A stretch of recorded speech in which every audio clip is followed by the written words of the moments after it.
आज की इस वीडियो में हम बात करेंगे रोजगार संतुलिताय या फिर उत्पादन स्तर का निर्धारण किस प्रकार से होता है, यानी कि प्रभावी मांग और पूर्ण रोजगार स्तर का निर्धारण कैसे होता है, इसकी चर्चा करेंगे। चैप्टर नंबर 4 आय निर्धारण वाले चैप्टर से टॉपिक है और समष्टि अर्थशास्त्र का वीडियो नंबर 16 है। मैं हूं नकुल सर और आप देख रहे हैं द इकोनॉमिक्स गुरु एंड हली। सबसे पहली बात तो ये है कि प्रभावी मांग या पूर्ण रोजगार स्तर का निर्धारण एक प्रोफेसर कीन्स की अवधारणा है, जिसे हम कीन्सियन विचारधारा के नाम से जानते हैं। ठीक है ना। उनके अनुसार जो संतुलित आय या फिर रोजगार स्तर का जो निर्धारण होता है वो दो प्रकार से होता है। एक कीन्सियन प्रभावी दृष्टिकोण यानी कि प्रभावी मांग के आधार पर, और दूसरा बचत या निवेश दृष्टिकोण यानी कि बचत और निवेश के आधार पर। सबसे पहले हम प्रभावी मांग दृष्टिकोण पढ़ लेते हैं। इसमें क्या होता है? कीन्सियन प्रभावी मांग दृष्टिकोण यानी कि AD and ES approach. Keynes के अनुसार एक अर्थव्यवस्था में राष्ट्रीय आय व रोजगार उसी स्तर पर संतुलन में होता है जहां पर सामूहिक मांग और सामूहिक पूर्ति, that means AD and AS, आपस में क्या होते हैं? बराबर होता है। यानी कि एक ऐसा बिंदु जहां पर अर्थव्यवस्था की जो कुल मांग है उसकी कुल पूर्ति के बराबर हो जाती है, यानी कि जहां पर एडी और एएस बराबर होते हैं उस बिंदु को हम क्या कहते हैं? प्रभावी मांग कहते हैं। और उसी बिंदु पर आय स्तर का या रोजगार स्तर का निर्धारण होता है, जिसको हम पूर्ण रोजगार की संज्ञा देते हैं। संक्षेप में, जिस बिंदु पर एडी और एएस यानी कि सामूहिक मांग और सामूहिक पूर्ति बराबर होते हैं उसे प्रभावी मांग कहा जाता है। अब यहाँ पर जो है प्रभावी मांग निर्धारित करने के या फिर संतुलित आय निर्धारण के दो कॉन्सेप्ट है, एडी और एएस।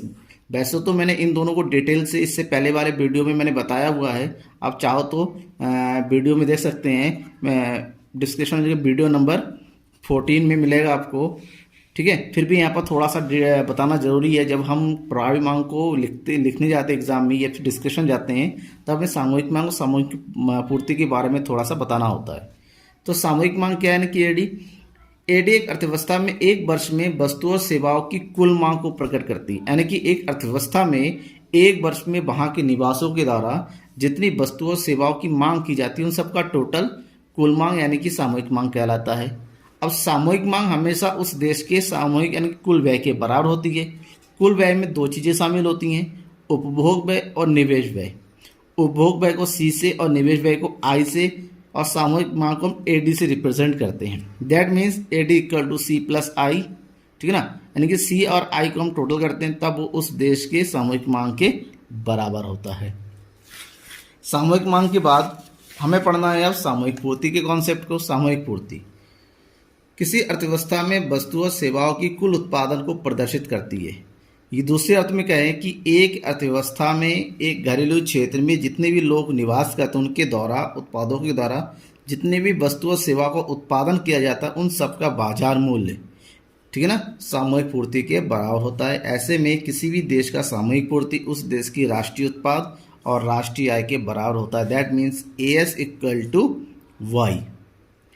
और एएस और वाई को अगर हम इक्वल शो करते हैं तो वहीं पर एएस के दो अंग होते हैं, एक होता है उपभोग पूर्ति और दूसरा होता है बचत। That means C plus I represent करेंगे। So AS equal to Y equal to C plus S हो जाता है। ठीक है ना। अब बात ये करेंगे किस तरीके से सामूहिक पूर्ति और सामूहिक मांग मिलके संतुलन आय या फिर संतुलन रोजगार स्तर का निर्धारण करते हैं। ये आय स्तर हो गया, सामूहिक मांग हो गया, सामूहिक पूर्ति हो गया। हम सबको पता है कि आय के में जब वृद्धि होती है तब बस मांग में वृद्धि होगी और पूर्ति में वृद्धि होगी, लेकिन आय के शून्य होने पर भी सामूहिक मांग कुछ ना कुछ बना रहता है, लोग खर्च जरूर करते हैं, जिसको ऑटोनोमस कंजप्शन के नाम से जाना जाता है। आय स्तर का 0 है, सामूहिक मांग 150 है। जैसे जैसे आय में वृद्धि होती चली जा रही है हमारा मांग में भी वृद्धि होती चली जा रही है, क्योंकि हमने पहले ही पढ़ लिया है कि वाई और एएस हमेशा क्या होता है? इक्वल होता है। जब ये इक्वल होगा तब क्या होता है कि वाई और एएस इक्वल होने में एक ऐसा जगह जरूर आता है जहां पर वाई, एडी और एएस आपस में बराबर हो जाता है। यहां पर देखिए, जब सामूहिक मांग 150 से सामूहिक पूर्ति है 0, 200 100, 250 200 300 300, यहाँ पर 300 300 300 ये लेवल जो बराबर है, ठीक है ना। यहां पर आपका क्या है? AD is greater than AS. इन दोनों में आपका A D is smaller than A S, और यहाँ पर आपका A D is equal to A S. तो ये जो बिंदु है जहाँ पर ये दोनों बराबर है, इसे ही हम क्या कहेंगे, संतुलन रोजगार स्तर या फिर पूर्ण रोजगार के स्तर के नाम से जानते हैं। दैट मीन्स इसी को यहाँ पर लें, जहाँ पर ए डी और ए एस बराबर होगा उसी को रोजगार का संतुलन स्तर माना जाता है। इसको आप ग्राफिकल रूप में प्रेजेंट करते हैं, ठीक है ना। सबसे पहले हम क्या दिखाएंगे, ए एस को। आप सबको पता है कि ए एस हमेशा 45 डिग्री के एंगल पे बनेगा। दैट मीन्स अगर ये 500 है तो 500 पे हमें बराबर करना है यहाँ पर ये वाला बिंदु, और 45 डिग्री पे ये वाला लेके आइए आप, ठीक है ना। ये जो बनेगा आपका ए एस, जबकि ए डी 150 से शुरू होकर 400 तक जा रहा है, तो 150 ये हो गया, और 400 यानी कि आय पर 400 यानी कि यहाँ पर आपका इस बिंदु पर लगा लीजिए। आप क्या कीजिए, दोनों को आपस में मिलाना है, दोनों बिंदुओं को जस्ट बिल्कुल ठीक इसी तरह से। अब यहाँ पर आपस में दोनों क्या कर रहे हैं, इक्वल हो रहे हैं, जिसको हम इक्विलिब्रियम पॉइंट मानते हैं। इसको बढ़ा के देखिए, ये ठीक 300 पे आके मिलेगा, ठीक है ना। ये तो यहाँ पर ये वाला बिंदु ए एस इक्वल टू क्या है, ए डी है, ठीक है ना। इसीलिए यहाँ पर आपको क्या कर देगा, इसको बोलेंगे हम पूर्ण रोजगार स्तर, ठीक है ना। पूर्ण रोजगार स्तर निर्धारित होगा, यानी कि आय स्तर यहीं पर निर्धारित होगा जहाँ पर हमारा ए एस और ए डी 0, यानी कि जब आय हमारा 300 है उस बिंदु पर सामूहिक मांग और सामूहिक पूर्ति दोनों ही क्या होगा, बराबर होगा। ये तो ए डी और ए एस कॉन्सेप्ट हुआ। अब हम जो है आय और बचत और निवेश कॉन्सेप्ट को पढ़ लेते हैं। बचत और निवेश कॉन्सेप्ट में भी वही सेम है कि आय या रोजगार संतुलन का निर्धारण वहाँ पर होता है जब अर्थव्यवस्था में बचत और निवेश दोनों आपस में क्या हो जाए, बराबर हो जाए। दैट मीन्स बचत बराबर निवेश जहाँ पर होगा वहीं पर संतुलन आय का निर्धारण होता है। अब हमें एक चीज़ पता है कि ए डी इक्वल टू होता है सी प्लस आई, दूसरा ए एस इक्वल टू होता है सी प्लस आई, जहाँ पर ये बॉय, क्योंकि ए डी और ए एस हमेशा बराबर होता है संतुलन स्तर के लिए, जहाँ पर बॉय के बराबर हो जाएगा तभी संतुलन आए। इससे पहले कॉन्सेप्ट वाले में पढ़ दिया।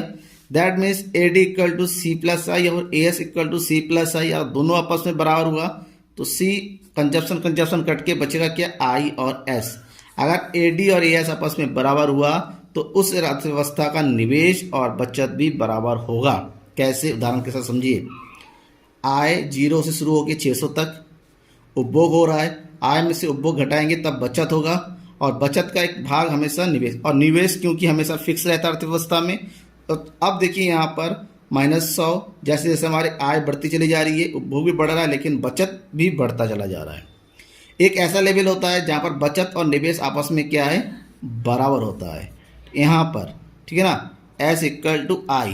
तो इस बिंदु को हम क्या कहेंगे, संतुलन रोजगार स्तर कहेंगे। यह ठीक ही वही बिंदु होगा जहाँ पर हमारा क्या चीज़, ए डी और ए एस बराबर हो रहा होगा, ठीक है ना। अब इसको हम ग्राफिकल रूप में रिप्रेजेंट अगर करते हैं तो कैसे होगा, ये हमारा आय स्तर होता है, बचत और निवेश के यहाँ शो करेंगे। हमें पता है कि एक अर्थव्यवस्था में हमेशा क्या होता है, निवेश हमेशा क्या रहता है, इक्वल रहता है, बराबर होता है, कांस्टेंट होता है। तो ये जो बिंदु है 100, इसको हम कांस्टेंट मान के चलेंगे ऐसे, ठीक है ना। ये हो गया हमारा आई। अब बचत के देखेंगे, बचत कहाँ से शुरू हो रहा है, बचत शुरू हो रहा है -100, -100, -50 और मैक्सिमम 200 तक।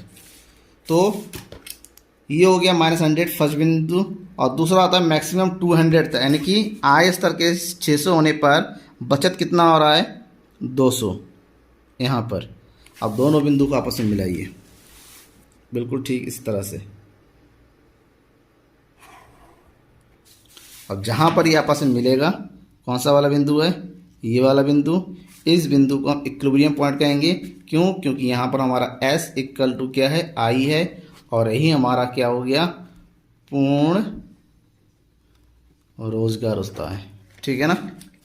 सिंपल कॉन्सेप्ट है, सिंपल तरीका है, समझ में आ गया होगा, ठीक है। Thank you.